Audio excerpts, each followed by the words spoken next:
ಹೆಣ್ಮಕ್ಳು ಚೆನ್ನಾಗಿ ಲಕ್ಷಣವಾಗಿ ಕಾಣ್ಬೇಕಂದ್ರೆ ಹೇರ್ಸ್ ಇಂಪಾರ್ಟೆಂಟ್.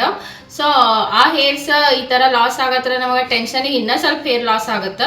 ಸೊ ಅದಕ್ಕೆ ಈ ಹೇರ್ ಆಯಿಲ್ ರೆಡಿ ಮಾಡತ್ತೀನಿ. ನಾನು ಯೂಸ್ ಮಾಡತ್ತೀನಿ, ನನ್ನ ಮಗುಗೂ ಇದೇ ಯೂಸ್ ಮಾಡ್ತೀನಿ, ನನ್ನ ಹಸ್ಬೆಂಡು ಇದೇ ಯೂಸ್ ಮಾಡ್ತಾರ. Hi friends, welcome to my channel. ಎಲ್ರಿಗೂ ನನ್ನ ಚಾನಲ್ಗೆ ಸ್ವಾಗತ. ಇವತ್ತು ನಾನು ಒಂದು ಹೇರ್ ಆಯಿಲ್ ಮಾಡತ್ತೇನಂತ. ಹೇರ್ ಫಾಲ್ ಕಂಟ್ರೋಲ್ ಮತ್ತು ಹೇರ್ ಗ್ರೋತ್ ಸಂಬಂಧ ಮತ್ತು ಡ್ಯಾಂಡ್ರಫ್ ಆಗೋದಿಲ್ಲ ಈ ಹೇರ್ ಆಯಿಲ್ ಯೂಸ್ ಮಾಡಿದ್ರು.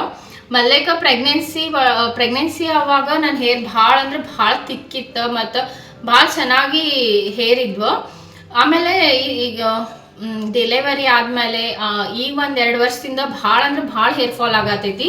ಯಾಕೋ ಗೊತ್ತಿಲ್ಲ, ವಾಟರ್ ಸಂಬಂಧ ಅನ್ಕೊಂಡೇನಿ. ಇಲ್ಲೇ ಹಾರ್ಡ್ ವಾಟರ್ ಐತಿ. ಅವಾಗ ಎಷ್ಟು ದಪ್ಪ ಎಷ್ಟು ಚೆನ್ನಾಗಿದ್ವು ಮತ್ತು ಎಷ್ಟು ಚಂದ ಕೂದಲ ಉದ್ದ ಆಗ್ತಿದ್ವು ಬೇಗನೆ. ಬಟ್ ಇವಾಗ ಗ್ರೋತ್ ಕಮ್ಮಿ ಆಗೈತಿ, ಹೇರ್ ಫಾಲ್ ಆಗೈತಿ.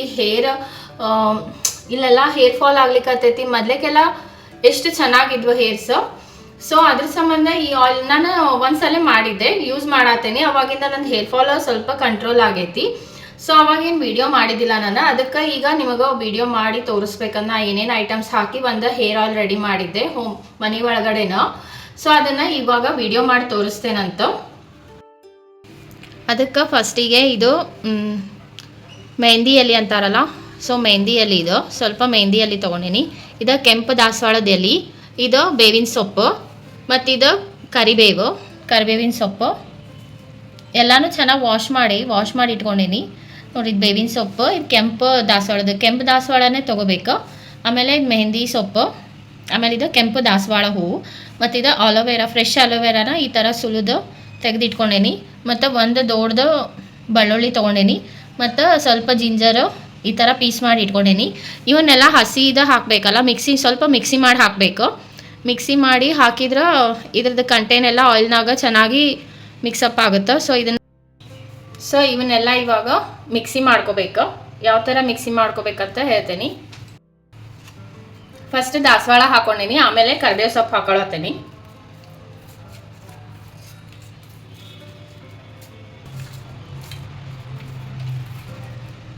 ಬೆಳ್ಳುಳ್ಳಿ ಮತ್ತು ಮೆಹಂದಿ ಎಲೆ, ಆಮೇಲೆ ಕೆಂಪು ದಾಸವಾಳದ ಸೊಪ್ಪು ಮತ್ತಿದು ಬೇವಿನ ಸೊಪ್ಪು,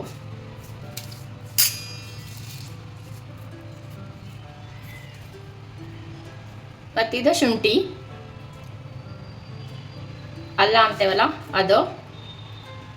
ನಾನಿದು ಆಲೋವೆರಾ ಡೈರೆಕ್ಟ್ ಎಣ್ಣೆ ಒಳಗಡೆನ ಹಾಕ್ತೀನಿ. ಇದು ಮಿಕ್ಸಿ ಒಳಗೆ ಹಾಕೋದಿಲ್ಲ, ಡೈರೆಕ್ಟ್ ಆಯಿಲ್ನಾಗ ಹಾಕ್ತೀನಿ.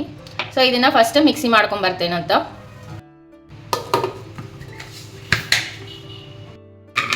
ನೋಡ್ರಿ, ಈ ಥರ ಮಿಕ್ಸಿ ಮಾಡಬೇಕು. ಭಾಳ ಈ ಥರ ಚಟ್ನಿ ಥರ ಆಗೋದು ಬೇಡ. ಈ ಥರ ಅರ್ಧಂಬರ್ಧ ಮಿಕ್ಸಿ ಮಾಡಿದರೆ ಸಾಕು. ಸೊ ಈ ಥರ ವಾಟರ್ ಹಾಕ್ಲಾರ್ದ ಚೆನ್ನಾಗಿ ಮಿಕ್ಸಿ ಮಾಡ್ಕೋಬೇಕು. ನೋಡ್ರಿ, ಈ ಥರ ಮಿಕ್ಸಿ ಮಾಡೈತಿ. ಇವೆಲ್ಲ ಡ್ರೈ ಐಟಮ್ಸ್. ಇವು ಡೈರೆಕ್ಟಾಗಿ ಎಣ್ಣೆ ಒಳಗೆ ಹಾಕೋದು.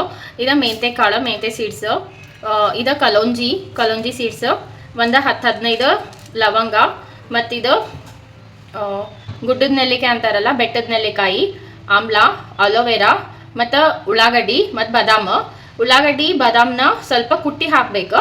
ಇದು ಉಳ್ಳಾಗಡ್ಡಿ ವೈಟ್ ಕಲರ್ ಇದ್ರೆ ಚೆನ್ನಾಗಿ ಎಫೆಕ್ಟ್ ಆಗುತ್ತೋ, ಸ್ಟ್ರಾಂಗ್ ಆಗುತ್ತೆ, ಹೇರ್ಸ್ ಫಾಲಿಗೆ ಕಂಟ್ರೋಲ್ ಆಗುತ್ತೋ. ಪಿಂಕ್ ಆನಿಯನ್ಸ್ಗಿಂತ ಇದು ವೈಟ್ ಆನಿಯನ್ಸ್ ಇದ್ರೆ ಬೆಟರು. ಇವನ್ನೆಲ್ಲ ಡೈರೆಕ್ಟಾಗಿ ಎಣ್ಣೆ ಹಾಕೋದು. ಸ್ವಲ್ಪ ಬಾದಾಮ ಮತ್ತು ಆನಿಯನ್ಸ್ ಸ್ವಲ್ಪ ಜಜ್ಜಿ ಹಾಕೋದು. ಸೊ ಐರನ್ದ ಬಾಣಲಿ ಇದ್ರೆ ಭಾಳ ಒಳ್ಳೇದು. ಇದರ ಐರನ್ ಕಂಟೆಂಟ್ ಎಲ್ಲ ಆಯಿಲ್ದಾಗ ಅಬ್ಸರ್ವ್ ಆಗುತ್ತೆ. ಸೊ ಐರನ್ ಬಾಣಲೆ ಇದ್ರೆ ತುಂಬ ಒಳ್ಳೇದು. ಯಾಕಂದ್ರೆ ಇವಾಗ ನೋಡಿ, ನಾವು ಪ್ರೆಗ್ನೆಂಟ್ ಇದ್ದಾಗ ಪ್ರೆಗ್ನೆನ್ಸಿ ಒಳಗಡೆ ಐರನ್ ಟ್ಯಾಬ್ಲೆಟ್ಸ್ ಎಲ್ಲ ತಗೋತೇವೆ. ಅವಾಗ ನಮ್ಮ ಹೇರ್ಸ್ ಎಷ್ಟು ಚೆನ್ನಾಗಿ ತಿಕ್ಕಾಗಿ ಮತ್ತು ಲಾಂಗ್ ಆಗಿ ಎಷ್ಟು ಚೆನ್ನಾಗಿ ಹೇರ್ ಗ್ರೋತ್ ಆಗಿರುತ್ತೆ. ಸೊ ಅದಕ್ಕೆ ಹೇರಿಗೆ ಒಳ್ಳೇದು. ಐರನ್ ಬಾಣಲೆ ಒಳಗಡೆನ ಆಯಿಲ್ ಹೀಟ್ ಮಾಡಿ ಇವನ್ನೆಲ್ಲ ಮಿಕ್ಸ್ ಮಾಡಿ ಹಾಕಿದ್ರೆ, ಸೊ ಐರನ್ ಬಾಣಲೆ ಇದ್ರೆ ಬೆಟರ್. ಸ್ಟವ್ ಆನ್ ಮಾಡಿ ಇದು ಬಾಣಲೆ ಕಾಯಕ್ಕೆ ಇಡೋಣಂತ. ನಾನು ನಿಮಗೆ ಸ್ಟೆಪ್ ಬೈ ಸ್ಟೆಪ್ ಹೇಳ್ತಾ ಹೋಗ್ತೇನಂತ ಏನೇನು ಹಾಕ್ಬೇಕಂತ.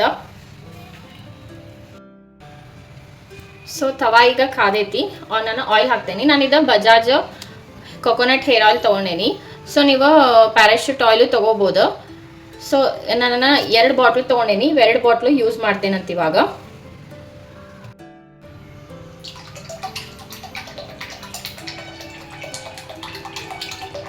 ಸೊ ಸೊ ಇನ್ನೊಂದು ಬಾಟಲ್ದು ಹಾಕ್ಲಿಕ್ಕತ್ತೇನೆ ಆಯಿಲು. ನಾವು ಏನೋ ಜಜ್ಕೊಂಡಿರ್ತೇವಲ್ಲ, ಇದಕ್ಕೆ ನಾನು ದಾಸವಾಳ ಎಲೆ, ದಾಸವಾಳ ಹೂವು ಮತ್ತು ಮೆಹಂದಿ ಎಲೆ ಮತ್ತು ಬೇವಿನ ಸೊಪ್ಪು ಮತ್ತು ಬೆಳ್ಳುಳ್ಳಿ ಮತ್ತು ಶುಂಠಿ ಇವನ್ನೆಲ್ಲ ಹಾಕಿ ಈ ಥರ ಚೆನ್ನಾಗಿ ಮಿಕ್ಸಿ ಮಾಡ್ಕೊಂಡೇನಿ. ಫುಲ್ ಮಿಕ್ಸಿ ಮಾಡ್ಕೊಳ್ಳೋ ಅವಶ್ಯಕತೆ ಇಲ್ಲ, ಈ ಥರ ಅರ್ಧಂಬರ್ಧ ಮಿಕ್ಸಿ ಮಾಡಿಕೊಂಡ್ರೆ ಸಾಕು. ಸೊ ಇದನ್ನ ಆಯಿಲ್ನ ಹಾಕ್ಬೇಕು ಇವಾಗ.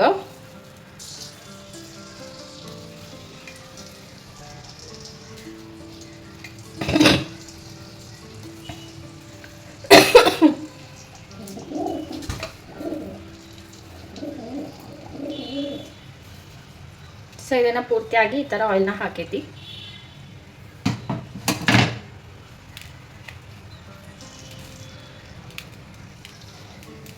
ಆಮೇಲೆ ಇದು ಅಲೋವೆರಾ.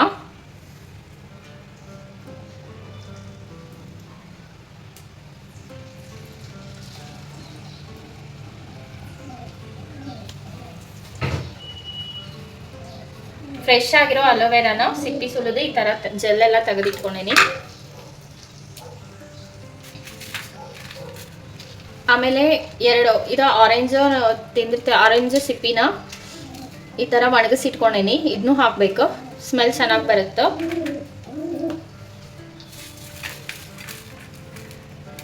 ಮತ್ತು ಒಂದು ನಿಂಬೆಹಣ್ಣು ಹೆಚ್ಚಿಟ್ಕೊಂಡಿದ್ದು, ಆಮ್ಲ, ಬೆಟ್ಟದ ನೆಲ್ಲಿಕಾಯಿ ಅಂತೀವಲ್ಲ, ಸೊ ಇದು ಆಮ್ಲ. ಇದನ್ನು ಸ್ವಲ್ಪ ಜಜ್ಕೊಂಡೇನಿ. ಇದು ಲವಂಗ, ಒಂದು 10-15 ಲವಂಗ ತೊಗೊಂಡೇನಿ. ಇದು ಆನಿಯನ್, 2 ಸಣ್ಣ ಆನಿಯನ್ಸ್. ಆಗಲೇ ಹೇಳ್ದಂಗೆ ವೈಟ್ ಕಲರ್ ಆನಿಯನ್ಸ್ ಇದ್ರೆ ಭಾಳ ಚಲೋ. ನಿಮ್ಮ ಹತ್ರ ವೈಟ್ ಇರಲಿಲ್ಲ ಅಂದ್ರೆ ನೀವು ಪಿಂಕ್ ಆನಿಯನ್ನು ಹಾಕ್ಬೋದು. ಸೊ ವೈಟ್ ಆನಿಯನ್ 2 ಸಣ್ಣದ ಹೆಚ್ಚಿಟ್ಕೊಂಡಿರುವಂಥದ್ದು. ಸೊ ಇದು ಕುಟ್ಟಿರುವಂಥ ಬಾದಾಮು. ಸೊ ಈ ಬಾದಾಮ್ ಹಾಕತ್ತೀನಿ. ಮೆಂತೆ ಸೀಡ್ಸು, ಮೆಂತೆ ಕಾಳು. ಇದು ಕಲೋಂಜಿ ಸೀಡ್ಸ್ ಇದು ನೋಡ್ರಿ. ಆಯಿಲ್ ಕುದಿಯಾತೈತಿ ಚೆನ್ನಾಗಿ. 4 ತಿನ್ನು ಎಲೆ ತೊಗೊಂಡೇನಿ. ಸೊ ಅದನ್ನು ಸಣ್ಣದಾಗಿ ಕಟ್ ಮಾಡಿ ಹಾಕಬೇಕು. ತಿನ್ನು ಎಲೆ ಕಟ್ ಮಾಡಿ ಹಾಕೇನಿ. ಇವೆಲ್ಲ ಚೆನ್ನಾಗಿ ಒಂದು 40 ಮಿನಿಟ್ಸ್ ಕುದಿಬೇಕು. ಚೆನ್ನಾಗಿ ಕುದ್ಮೇಲೆ ಇದನ್ನು ಸೋಸಿ ತಣ್ಣಗಾದ್ಮೇಲೆ ನಮ್ದೇನು ಈಗ ಬಾಟಲ್ ಇರ್ತಾವಲ್ಲ, ಸೊ ವಾಪಸ್ ಈ ಬಾಟಲ್ನ ಹಾಕಿ ನಾವು ಡೈಲಿ ಯೂಸ್ ಮಾಡ್ಕೋಬೋದು ಆಯಿಲ್. ಇದು ಚೆನ್ನಾಗಿ ಕುದಿಬೇಕು. ಮಿನಿಮಮ್ 40 ಮಿನಿಟ್ಸ್ ಇದು ಚೆನ್ನಾಗಿ ಬಾಯ್ಲ್ ಆಗಬೇಕು. ಇದು ಬ್ರಾಹ್ಮಿ ಎಲೆ ಅಂತಾರೆ ನೋಡಿರಿ, ಬ್ರಾಹ್ಮಿ ಅಂತಾರಲ್ಲ, ಸೊ ಆ ಎಲೆ ಇದು ನನ್ನ ಹತ್ರ ಭಾಳ ಇಲ್ಲ, ಸ್ವಲ್ಪ ಐತಿ, ಇಷ್ಟ ಐತೆ. ನಾನು ತರ್ಸಾತೇನಿ. ಸೊ ಅದು ತಂದಮೇಲೆ ಸ್ವಲ್ಪ ಆಯಿಲ್ದಾಗ ಇದು ಎಲೆನ ಬಾಯ್ಲ್ ಮಾಡಿ ಮತ್ತು ಈ ಆಯಿಲಿಗೆ ಮಿಕ್ಸ್ ಮಾಡ್ತೇನಂತ. ಸೊ ಇವಾಗ ಎಷ್ಟೈತಿ ಅಷ್ಟ ಹಾಕ್ಲಿಕ್ಕತ್ತೇನಿ. ಸೊ ನಾನು ಸ್ಟಾರ್ಟಿಂಗ್ ಹಾಕೋದು ಮರ್ತಿದ್ದೆ. ಸೊ ಇವಾಗ ಇದನ್ನು ಹಾಕ್ಲಿಕ್ಕತ್ತೇನಿ. ನೋಡ್ರಿ ಎಷ್ಟು ಚಂದ ಆಯಿಲೆಲ್ಲ ಇದೆಲ್ಲ ಡ್ರೈ ಆಗೈತಿ. 40 ಮಿನಿಟ್ಸ್ ಆಯ್ತು. ಇವಾಗ ಇದೆಲ್ಲ ಬಾಯ್ಲ್ಡ್ ಆಗತೈತಿ. ಸ್ಮೆಲ್ ಅಂತೂ ಫುಲ್ ಮನೆ ತುಂಬ ಸ್ಮೆಲ್ ಬರತೈತಿ. ಇದನ್ನು ಆಫ್ ಮಾಡಿ ಇದು ನೈಟೆಲ್ಲ ಇದು ಬಾಣಲಿ ಒಳಗಡೆನೆ ಇದು ಆಯಿಲ್ನ ಬಿಡಬೇಕು. ಮಾರ್ನಿಂಗ್ ತಣ್ಣಗಾಗಿರ್ತೈತಲ್ಲ, ಸೊ ಆವಾಗ ಸೋಸಿ ಡಬ್ಬಿ ಒಳಗೆ ಹಾಕಿ ಇದನ್ನು ಯೂಸ್ ಮಾಡ್ಬೋದು. ಸೊ ನೈಟೆಲ್ಲ ಇದನ್ನು ಇದೇ ಥರ ಈ ಬಾಣಲಿ ಒಳಗಡೆ ಬಿಟ್ಬಿಡ್ಬೇಕು. ಅಂದರೆ ಇದು ಐರನ್ ಕಂಟೆಂಟ್ ಎಲ್ಲ ಆಯಿಲ್ದಾಗ ಚೆನ್ನಾಗಿ ಅಬ್ಸರ್ವ್ ಆಗುತ್ತೆ. ಮತ್ತು ಅಲ್ಲಿವರೆಗೂ ಆಯಿಲ್ನೂ ಕೂಲ್ ಆಗಿರ್ತೈತಿ. ಸೊ ಈಸಿಯಾಗಿ ನಾವು ಡಬ್ಬಿ ಒಳಗೆ ಹಾಕಿ ಸ್ಟೋರ್ ಮಾಡಿ ಇಟ್ಕೋಬೋದು.